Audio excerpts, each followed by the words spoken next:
I'm pleased to be here with you today, Livia, to discuss your book, Coping with Cult Involvement, a handbook for families and friends. For me, someone who's been doing cult intervention work for 38 years, this is the book that I recommend every family to have.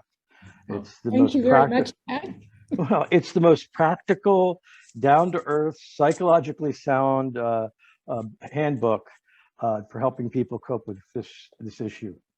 So I'm so happy to be here and talk to you about it. And we maybe could start with why you wrote this book or this handbook. The book grew out of a set of forms that I developed years and years ago when I was doing in-person all-day workshops at the annual conferences.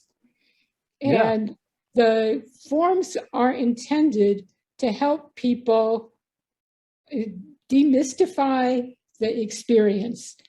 And as I worked with people who had loved ones, friends, family members who had gotten involved in cults, I realized that the family has a tremendous problem of the mysteriousness of this event, and that it could be helpful to them to understand the underlying characteristics of human behavior that were going on, both with the member who is involved in the cult and the people outside who are very worried about the person who's in the cult. I think that it has really two goals. One is, as I said, to explain the general principles of what is about being a human being that can get you into this trouble. And then to be very specific, because each situation is individual. And you can't, it's not like there's 12 inches in a foot. This is a person, and this is what is going on with this person's family and his or her environment, and we have to take it all into account. So it's attempt to be both general and specific at the same time. I mean, out of those ideas that you just expressed, the ICSA has developed and we have in our work, we see that groups change from time to time and from place to place, and people change from time to time and place to place. And what we're looking at is that unique sort of issue of one person at a particular point in their life with a group at a point in its life cycle. And that could create a cultic dynamic, but not necessarily. Everyone's going to respond in a different way. Absolutely. And once it starts up, it is such a horrible emotional shock to the family or to the friends of whoever gets up close to it, that it makes it extremely difficult to draw back and to think rationally about how is best to respond. And I think that it is very helpful to people to be able to look at, strangely enough, a piece of paper with some blanks on it and have to focus on what's on that page and think about how they're going to answer it. It seems to be a very useful exercise. So that's what I did. And I can also use the forms to demonstrate certain kinds of qualities. For example, I have one form that's called, I've forgotten actually what it's called, but it's what has changed about the person. And it's what is likely to inform them about the group and what has attracted the person to the group, as well as what is likely to be uncomfortable for the person about this group. And it's kind of like adding up a balance sheet. So once you focus on these things and you write them down, you go back and look at them and say, oh, that's right. He liked such and such, and this group is very good at doing this. Or he was always bothered by this other thing, and this group does a lot of it. So maybe there's an entry point there.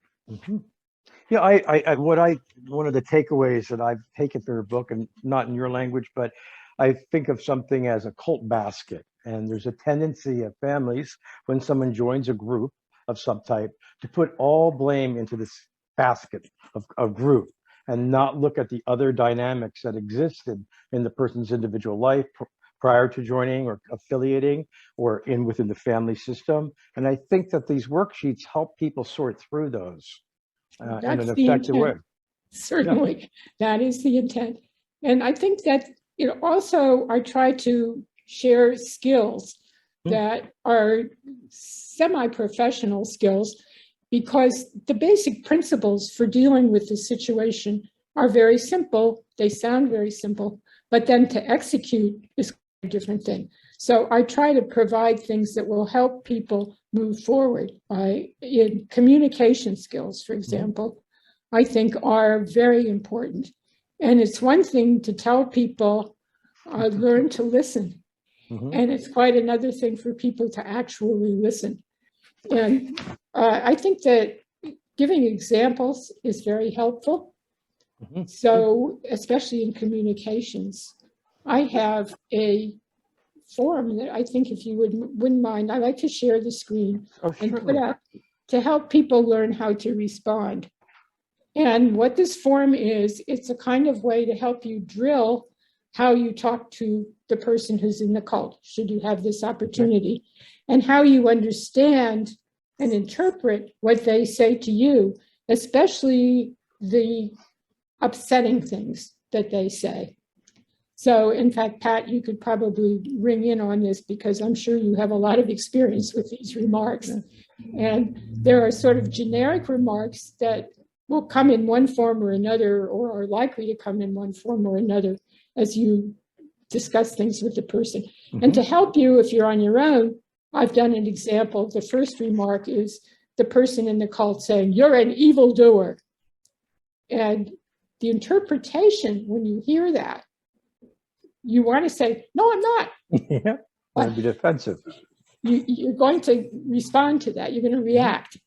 But in fact, what's happening is the person in the cult has been indoctrinated to think that if you're not entirely endorsing whatever it is being asserted, that you're an enemy. They're telling you also a little piece about the group and its ideas. Yep, they're giving you a little bit of a map. You're using this as information. And then what you want to do is mine that by saying something like, "I'm sorry if I've offended you. Please tell me why you say that." And that can open a gate, because they'll tell you. Here's another remark. It's not uncommon for people who are in these groups to be told that being in the group will solve all your problems. And if you're not in the group, that's why you have the problem. And it can be very cruel. For example, "I'm sorry if you have cancer, but you brought it on yourself." What are they really saying? They're saying, because you're not in the group, you have all these illnesses. And how do you respond to that? Well, this one is very much something that is very close to what I did to my mother when she had an illness. I told her that it was her fault that she had this illness, and she had the ability, she had learned a practice that would have removed it. And then I hung up. And it was not a nice thing for a son to do for a mom who's in a hospital. But from my perspective, I was trying to save her, and I thought this was the solution. And so how would you answer this? Well, I would want to know a little bit more about the ideas behind it, why you came to that idea, or what can I do to change? Try to understand what their perspective, what are they really trying to communicate? But they really would like you to be well. They would, yes, absolutely. Yeah. So your answer is, well, again, tell me more, because if I brought it on myself, maybe I can cure myself. And that's, again, an opening. There's no one right answer to any of this. But what this kind of approach does is it cues you to think ahead of time. And also it empowers you, I hope, to say, I'd like to think about that, and I'll get back to you. I think that you said something that I think is very key. You're prepared. You're prepared for ideas that may be coming your way, and you practice them. it seems that many families feel they want to take every opportunity that they have a communication with their loved one to talk about the group. And maybe you don't always have to talk about the group, but being prepared with some answers that are pre-thought out, I think is an amazing and very important thing to do.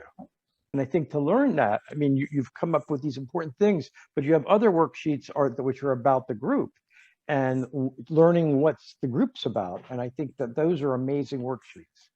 Well, those are very important because unless you know about the group, you don't get very far. In fact, at the beginning of the book, I start with what I call basic strategies, and I have 4 of them, which are: 1, increase knowledge, and you can't do any of the others unless you increase your knowledge, and that means increase knowledge of the group, increase knowledge of the person you are concerned about, and increase knowledge about yourselves and your family, because those are all parts of the ingredient here, which you're trying to learn about, understand, and develop some sort of plan of how to live with this situation.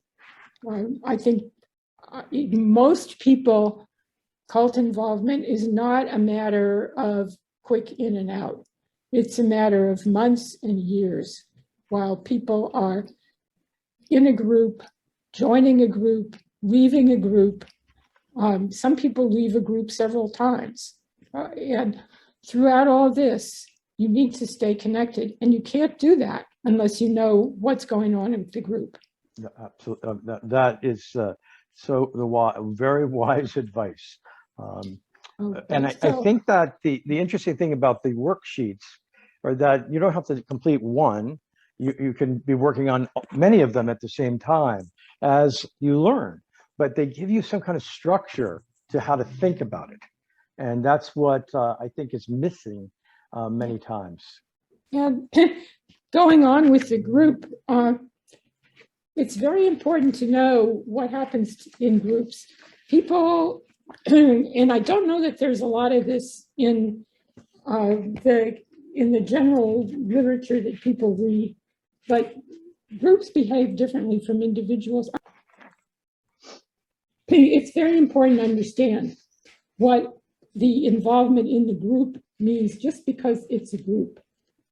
And here's another section from the book. Groups behave differently from individuals. People in groups do things they would not do on their own. And then I list a few of those things. Groups loosen our inhibitions. An angry individual student is not likely to camp in the dean's office, shaking his fist and demanding a meeting. But an angry group of students may do this. Groups intensify our emotions. Have you ever found yourself cheering madly for a team that you don't care much about because you're at the game and everybody around you is cheering madly? That certainly is true of group involvement. I think that people respond at different times of their group involvement. They can go into that elated state, be happy, and they're all one, and they'll do things that they would normally do. And in other times, not so much. Not so much. If you're alone, it's different. Groups affect our judgment. And this, I think, is very important piece. It's called, there's a technical name for it called social pressure. But if all your friends are proclaiming what a great movie you just saw, and maybe you thought it was boring, but you're likely to soften your criticism. And the final and really key point is groups acting together can achieve more than individuals. A group that organizes around a specific project, whether it's fundraising or painting a house, gets more done and has more fun. And it's this feeling of belonging, which I think is very, very important for people to understand. And that you're into something that is big and important and very often quite idealistic. And that when you're working with other people, that somehow there is more power in what you're doing. And I think it's true. So we're contending with that. Could you address the issue that some families that I've worked with, they feel that their loved one is doing something to them? Yes. But they're punishing them. They become, the parents or the family becomes the victim, in this. And in some ways, you know, that there maybe is a little bit of truth in that. But I don't think the motivation of the person in the group is to punish a family in many Not, cases. I don't think that's it at all. In fact, I addressed that in the book. The example that I used troubled me a little bit because people don't go to the movies anymore. But up until a year ago, it was very cogent.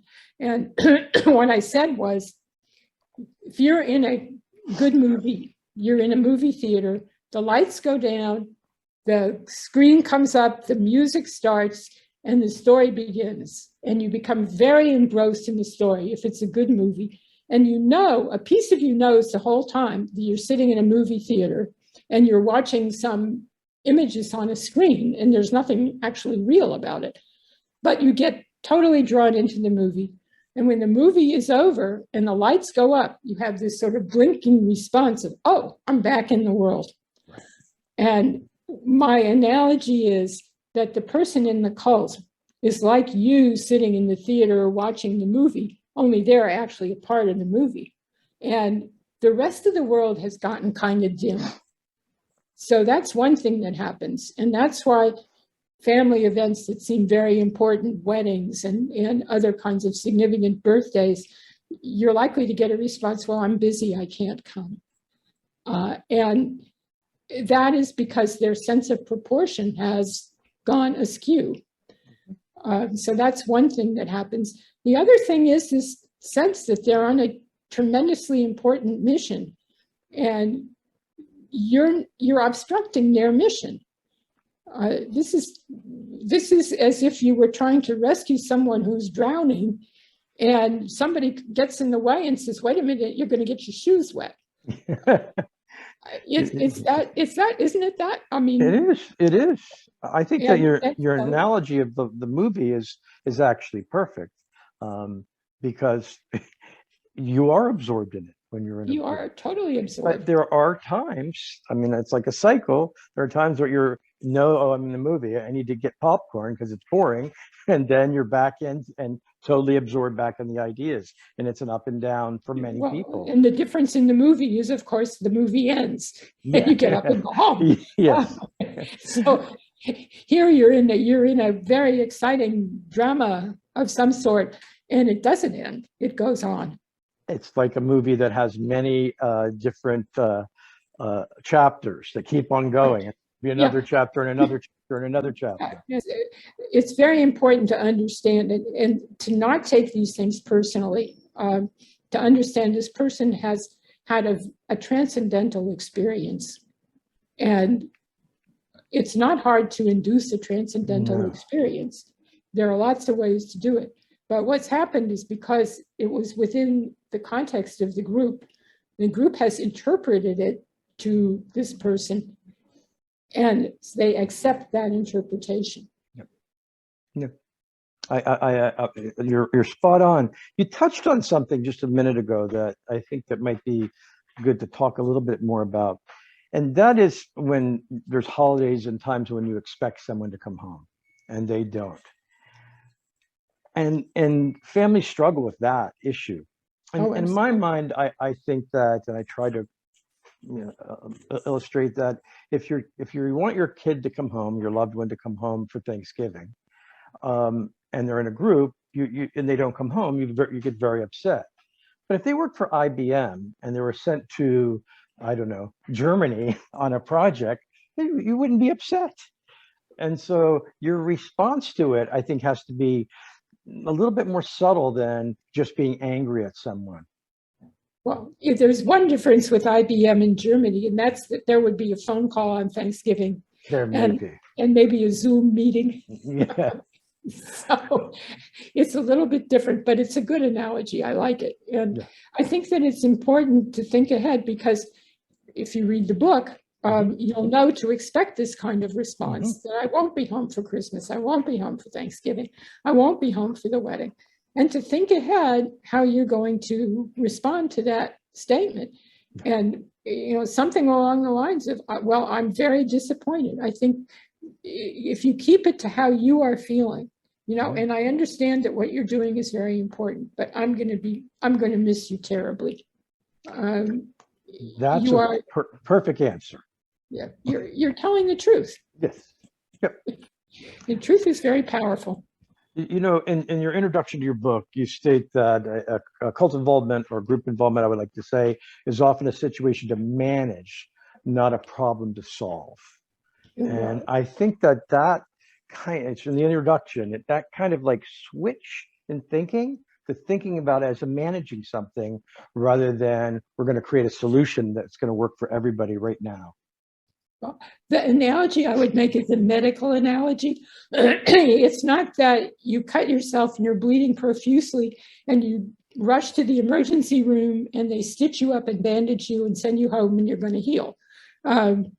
This is not like that. This is more like you have a chronic problem and it hurts. And some things you can do make it hurt less. And some things you do make it hurt more. And you have to learn which are the things that help you feel better and which are the things that you should avoid doing.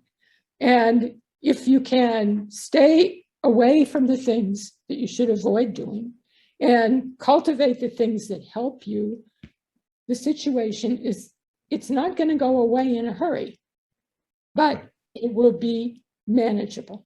You can have a tolerable life. You need to have a life. It's one of the things that I don't know that I talk about very much in the book, but the person who is involved in the cult can't really be soaking up all your time and attention. There are other people you care about that you need to be taken care of and be aware of.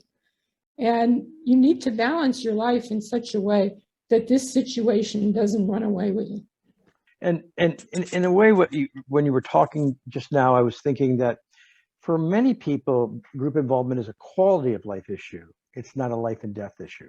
It doesn't mean that for some groups, it isn't a life and death issue. But I think in the main, these are quality of life issues. I agree. So if you look at it from that point of view of quality of life, you're looking at managing a problem. And that urgency of solving it now maybe diminishes. It's very important to diminish that urgency. That's what keeps you from thinking. And it's what keeps you from learning. And in fact, in many ways, it may keep you from hearing because you're overwhelmed by fear. And you think this is something dreadful, which in many respects, you have to say, yes, it is dreadful. Here is this person who I love, and they've given up a very positive course in life, and they're going away and doing things which don't make any sense, and some things which may damage them. They may be rejecting medical care for a chronic condition, in which case it is life-threatening, or they may be just doing something that is completely irrational, like delving in garbage with the idea in their head that this is good for the environment. And you need to distinguish what is really different here and how threatening it actually is. Well, I think that your workbook, your book helps families do these things. I just can't emphasize enough the utility for families in using these tools, both the theoretical part in the beginning of the book and then the worksheets in the back. It is a workbook. It is intended. It is not intended to be read from beginning to end and put away. It's intended to be read a bit in a piece, and as you said, for the forms to be copied, basically printed up, sitting around. And in many places, I advise people to make more than one copy of the form because they can have more than one person fill it out. And you'll be very surprised at what different people see about the same person. It's a very learning experience. That is one of the things that in my years of doing this kind of work, we ask each individual person to fill out these forms or come up with these kinds of lists. And the differences are amazing.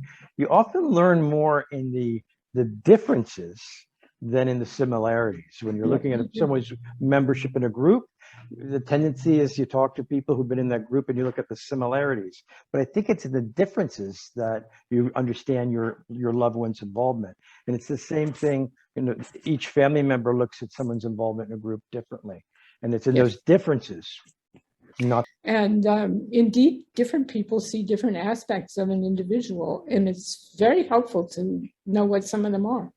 well, when someone joins an affiliates with a different system that you're uncomfortable with, and you want to facilitate their departure or slacken up their involvement, you're in some ways you're interfering with their lives without their permission. And I think that the workbook helps people come up with very clear reasons why they're doing that. It helps them distill the reasons why they want to talk to their loved one. Intent is to inform people. That's what it's about. So we're running out of a little bit of time, but what changes in the last 20 years have you seen since you wrote the book, and what is the impact on its usefulness? You see that there's a difference from the past to now. I think the main difference is movies. That's about the size of it. Human nature has not changed very much in 20 years. And I really based the book on basic understanding of human behavior. So there's a lot of technology difference. What in the book is telephone calls and postcards is probably going to be Text messages. Instagram, text messages, little short videos. In fact, I think it's probably easier now to communicate with people who are in cults. Mm-hmm. I think that unless they get their phones taken away from them. Well, you hit on something here that you thought about human nature when you put this together. And I think that there are so many different books that have been written about group involvement, and they present models. And those models are presented in a way as if they are pure science, but they're not, they're models. And what I think this book does is help people find what parts of what models are useful. So it's sort of in some sense timeless in its applicability, compared to if someone sits down, I'm in the middle of writing a book right now, you're starting with a model or a particular framework that's not focused on the human nature, because the human nature is always going to be the same. Well, it really is. So I do think that it's a very useful book still. And I'm very happy to talk about it. Thank you for the opportunity. Oh, it's my pleasure.